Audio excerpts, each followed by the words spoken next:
Good morning students. Today in this video I am going to teach you part 2 from the chapter 4 The Ashes That Made Trees Bloom.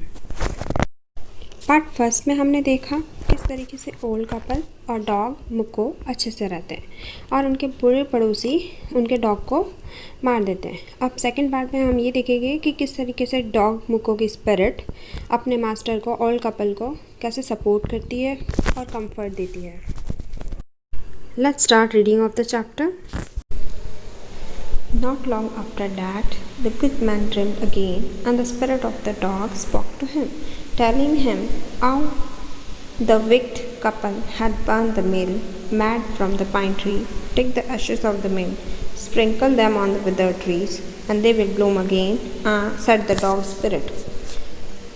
कुछ time के पास, ज़्यादा time नहीं हुआ अभी, not long after that, the good old man dreamed again. उस अच्छे बूढ़े व्यक्ति को, भले व्यक्ति को फिर से एक सपना आया. The spirit of the dog spoke to him. जो स्पिरिट थी, सॉल थी डॉग की, उसने बोला. टेलिंग हिम, उसे बताया. How the wicked people had burn the mill, कि किस तरीके से विक्ड पीपल, जो इवल माइंडेड पीपल थे, evil minded people had burn the mill, किस तरीके से उन्होंने जला दी मिल को. Made from the pine tree, जिसे पाइन ट्री से बनाया था. और अब कहा take the ashes of the mill. अब ये एशेज़ ले लो, उसकी राख ले लो, बर्न्ड एशेज़ मिल की. Sprinkle them on the wither tree, और इसे स्प्रिंकल कर दो. Sprinkle mean spread on the wither tree. Withered mean सूखा हुआ, बैरन ड्राई ट्री पर. And they will bloom again, और वे फिर से खिल उठेंगे. Bloom be a flowers again, उनमें फिर से फ्लावर्स आ जाएंगे, उनमें फिर से लीव्स आ जाएंगी. सेड द डॉग स्पिरिट, ऐसा उनकी डॉग की स्पिरिट ने कहा. The old man awoke and went at once to his wicked neighbor's house, where he found the miserable old pair sitting at the edge of their square fireplace. So old man उठा, went at the place to his wicked neighbor house, और वो दुष्ट जो evil minded person थे उनके घर गया. Where he found, जहाँ उन्होंने देखा जो miserable old pair था, जो शैतान old pair थे, वो बैठे हुए थे at the edge of the square fireplace. उस आग वाले फायर प्लेस पर वहाँ बैठे हुए थे. In the middle of the floor के बीच में. स्मोकिंग एंड स्पिनिंग, और वो स्मोकिंग कर रहे थे, स्पिनिंग कर रहे थे, चरखा चला रहे थे. फ्रॉम टाइम टू टाइम साथ में दे वार्म देयर हैंड्स, अपने हैंड्स को वार्म अप कर रहे थे और फीट्स को विद द ब्लेज, जो ब्लेज थी, ब्लेज मतलब जो आग की जो तपन थी उससे. From some bits of the mill, while behind them lay a pile of the broken pieces, और वहीं पर पास में उनकी चक्की के छोटे छोटे टुकड़े वहाँ पर पड़े हुए थे. The good old man humbly asked for the ashes, though the covetous couple turned up their noses at him, scolded him as if he were a thief. Then let him fill his basket with the ashes. So जो good old man थे, they ask for the ashes, उस मैन ने उनसे मांगी ashes. दो the कॉविटियस couple, जो covetous couple थे, covetous mean greedy couple, greedy, जो ग्रीडी कपल थे, लालची. Turn up their noses, they turn up their noses mean looked hatefully, उन्होंने गुस्से से देखा. Treated him with the contempt, गुस्से से देखा. एंड स्कोल्डेड हिम, और उसे डांटा. As if he were a thief, जैसे कि वो कोई चोर हो. The let him fill his basket with the ashes, और उसे अलाउ किया कि हाँ आप इस एशेज़ से अपनी बास्केट भर लो. On coming home the old man took his wife into the garden. It being winter, their favourite cherry tree was bare. He sprinkled a pinch of ashes on it, and lo, it sprouted blossoms until it became a cloud of pink blooms which perfumed the air. The news of this filled the village, and everyone ran out to see the wonder. So on coming home, जैसे ही वो old man घर आया, old man took his wife into the garden. वो अपनी wife को लेकर garden में गया. It being winter, It was the time of the winter. So अभी टाइम था विंटर का. Their favorite cherry tree was bare. उनका जो फेवरेट चेरी ट्री था वो बिल्कुल बेयर, सूखा हुआ, withered था. He sprinkled a pinch of ashes on it. और उन्होंने sprinkle में spread थोड़ी सी ashes उसके ऊपर छिड़की. And lo, it sprouted blossom. वो फिर से खिल गया. It sprouted blossoms, खिलना. उस पर बहुत सारे फ्लावर्स और लीव्स आ गई. Until it became a cloud of pink blooms which perfumed the air. और पूरे पेड़ पर, उस पूरे ट्री पर पिंक कलर के फ्लावर्स आ गए. And it gives a beautiful fragrance in the air. और पूरे एटमॉस्फेयर में एक बहुत अच्छी सी स्मेल आने लगी. The news of this filled the village and everyone ran out to see the wonder. और यह न्यूज़ पूरे विलेज में फैल गई और सब लोग भागकर आए इस सरप्राइज़ को देखने के लिए, इस वंडर, चमत्कार, मिरेकल को देखने के लिए. The courteous couple also heard the story and gathering up the remaining ashes of the meal, capped them to make withered trees blossom. The courteous couple, जो greedy couple था, also heard the story, उन्होंने भी ये कहानी सुनी. Gathering up the remaining ashes, और उन्होंने gather, इकट्ठा किया. Gathering mean collecting the remaining ashes, जो बची हुई एशेस थी, जो राख थी, उसे of the meal, cap them to make the wither tree blossom. और उन्होंने उस ट्री ऐश को रखा to make wither tree blossom. Withered mean सूखा हुआ ट्री, जो डाइंग, जो मतलब उसमें लीव्स नहीं हैं, उसको दोबारा से ब्लॉसम, ताकि वो फिर से खिल सके. The kind old man, hearing that his lord, the daimyo, was to pass along the high road near the village, set out to see him, taking his basket of ashes. As the train approached, he climbed up into an all-withered cherry tree that stood by the wayside.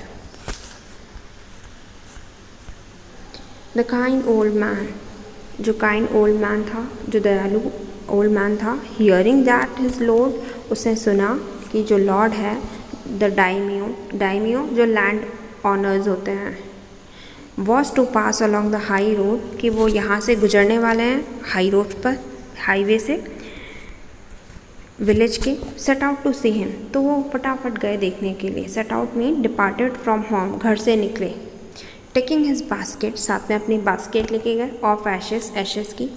As the train approached, जैसे ही train वहाँ आई, he climbed up into an old withered cherry tree, और वो फटाफट चढ़ गए किसके ऊपर, cherry tree पर. withered सूखा हुआ, barren, stood by the wayside, और वहीं खड़े रहे उस ट्री के, जो रोड साइड के पास में जो ट्री था, चेरी ट्री, वहाँ पर वो खड़े रहे. Now in the days of the daimyos के दिनों की बात है, लैंड ऑनर्स के. इट वॉज द कस्टम, ये कस्टम था, when their lord passed by, जब उनका लॉर्ड वहाँ से गुजरता है, for all the loyal people, जितने भी लॉयल पीपल हैं, to shut up their high windows, उन्हें अपनी विंडोज़ बंद करनी होती है. And they even pasted them fast with a slip of paper, साथ में एक स्लिप ऑफ पेपर भी लगाना पड़ता है.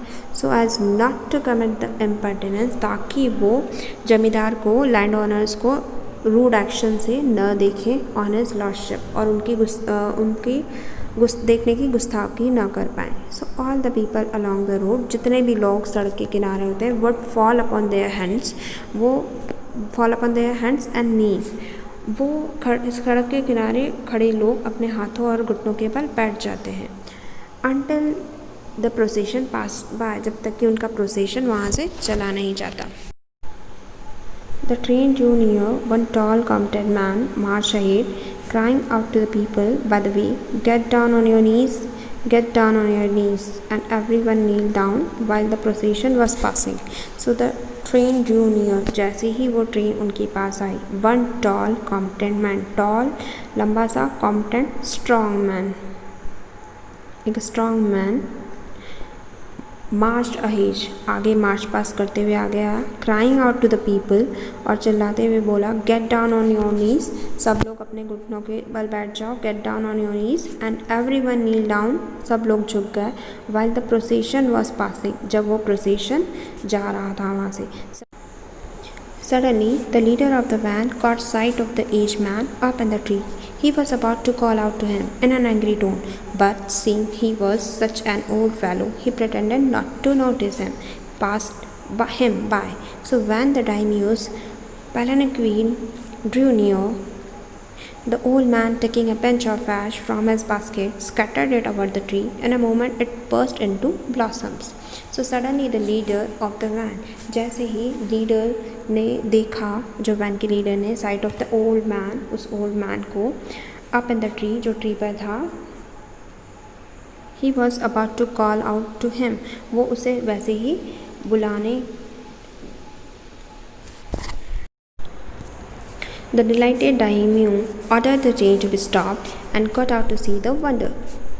Delighted mean pleased, happy, खुश, और जो खुश दाइमियो थे, लैंड ओनर्स थे, ऑर्डर द ट्रेन, उन्होंने ऑर्डर दिया कि ट्रेन को रोक दिया जाए, and got out to see the wonder, और ये चमत्कार देखने के लिए, ये मिरेकल देखने के लिए, वंडर मीन मिरेकल देखने के लिए वो नीचे उतरे। Calling the old man to him, और उस ओल्ड मैन को बुलाया। ही थैंक्ड हिम, उसे थैंक यू कहा। Order presents of silk robes, sponge cake, fans and other rewards to be given him, और वो कहा, ऑर्डर दिया कि इसे सिल्क रॉब्स, क्लोथ दिए जाएँ, कपड़े दिए जाएँ, स्पॉन्ज केक दिया जाए, फैंस दिया जाए, और भी बहुत सारे रिवॉर्ड्स उसे देने के लिए कहे। He even invited him to his castle, even उन्होंने उसे अपने पैलेस में भी इन्वाइट किया। So the old man went gleefully home to share his joy with his dear old wife. So old man, जो बूढ़ा व्यक्ति था, वो गया gleefully, gleefully mean happily, happily गया अपने घर, टू शेयर हिज जॉय, अपनी खुशी बताने के लिए, with his dear old wife, अपनी बूढ़ी वाइफ को। But when the greedy neighbor heard of it, he took some of the magic ashes and went out on the highway.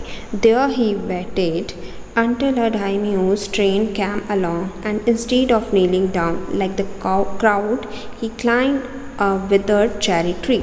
So here, but when the greedy neighbor heard of it, again, अब वो जो greedy, जो लालची neighbour था, उसने ये कहानी भी सुनी, ये वंडर्स भी सुना।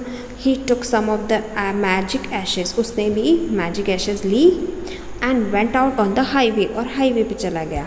देयर ही वेटेड, उसने वहीं इंतज़ार किया, until a daimyo's train came along, जब तक कि डाइमियो की, जो लैंड ओनर्स की ट्रेन वहाँ नहीं आ जाती है। इंस्टीड ऑफ नीलिंग डाउन, वो झुकने के बजाय, लाइक द क्राउड, जैसे लोग, सारी भीड़ झुकती है, ही क्लाइंब्ड अ विदर ट्री, वो भी विदर, सूखे हुए ट्री पर चढ़ गया, जैसे अच्छे वाले जो ओल्ड कपल थे, उनका जो ओल्ड मैन था वो चढ़ा था, वैसे ही वो भी वहाँ चढ़ गया चेरी ट्री पर। When the daimyo himself was almost directly under him, जैसे ही daimyos उसके बगल में आया, वहाँ पहुँचा, he threw a handful of ashes over the tree, उन्होंने उस ट्री पर handful of ashes मतलब थोड़ी ज़्यादा ashes उस पर ट्री पर स्प्रेड की, विच डिडंट चेंज अ पार्टिकल, और थोड़ा सा, इवन लिटिल बिट भी वो चेंज नहीं हुआ। The wind blew the fine dust in the noses and eyes of the daimyos and his wife, और हवा चलने लगी, और उस हवा से वो सारी जो फाइन डस्ट थी वो चली गई नोजेस और आइज़ में, डाइमियोज, लैंड ओनर्स की, और उसकी वाइफ में, वाइफ की आँखों और नाक में पहुँच गई। Such sneezing and choking, It spoiled all the pomp and dignity of the procession. Such sneezing, उनको छींकें आने लगी, चॉकिंग, उनका गला रुदने लगा, इट स्पॉइल, और इससे सब कुछ स्पॉइल कर दिया, all the pomp and dignity, pomp and dignity मतलब ग्रेस को, उनकी गरिमा को स्पॉइल कर दिया, ऑफ द प्रोसेशन की। And the man whose business it was to cry, जिसका बिजनेस था चिल्लाने का, get down on your knee, seize the old fool by the collar, उसने उस मैन ने उसको उसके कॉलर से खींचा, dragged him from the tree, drag खींचकर उसे नीचे उतारा एंड टम्बल्ड हिम, और उसे फेंक दिया, tumbled threw him and his ash basket into the ditch by the road, और उसकी जो बास्केट थी ऐश की उसे डिच गड्ढे में पिट में फेंक दिया। And then beating him soundly, और उसे बहुत तेज़ी के साथ मारा। He left him for the dead, और उसे सोचा कि अब ये मर गया और उसे फिर छोड़ दिया। Thus the wicked old man died in the mud, but the kind friend of the dog dwelt in peace and plenty, and both he and his wife lived to a green old age. So thus the wicked old man, जो wicked old man था, evil minded person था, जो died in the mud, वो कीचड़ में मर गया। but the kind friend of the dog, जो अच्छे वाले कपल थे, जो अच्छा वाला जो old man था, dwelt in peace, वो आराम से रहा, पीस शांति से, प्लेंटी प्रॉस्परस लाइफ जी उसने। And both he and his wife live to a green old age, और दोनों ने, उसके वो ओल्ड मैन ने और उसकी वाइफ ने बहुत prosperous, happy and healthy life अपनी स्पेंड की।